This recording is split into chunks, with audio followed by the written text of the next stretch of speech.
ওম শান্তি divine soul.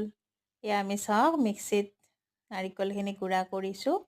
গুড়া কৰি লৈ আমি ধুনীয়াকৈ নাৰিকলটো ভাজি কেৰাহীত ভাজিছোঁ। নিয়ম অনুসৰি চেনি দিছোঁ। তাৰপাছত ভাজি তাক পানীটো শুকুৱাই লৈছোঁ। প্ৰায় 15-20 মিনিট ভাজিছোঁ। আমি চাওক তাৰপিছত পিঠা বনাবৰ কাৰণে ৰেডি কৰি লৈছোঁ। এয়া চাওক আমি ঢাকনি চচপেনৰ ঢাকনিত পিঠা বনাইছোঁ। এনেকৈ চচপেনৰ ঢাকনিত যদি আপুনি পিঠা বনায় পিঠা জল্দি হয়, প্লাছ পিঠা নাভাঙেও আৰু ৰঙাও নহয়। চাওক ইমান সুন্দৰ বগা পিঠা বনোৱা হৈছে। আপোনালোকেও ট্ৰাই কৰিবচোন ঘৰত, ধুনীয়া হ'ব। আমি সকলো বস্তু ভগৱানৰ ইয়াদত বনাওঁ। ভগৱানক ইয়াদ কৰি বনোৱা হয়।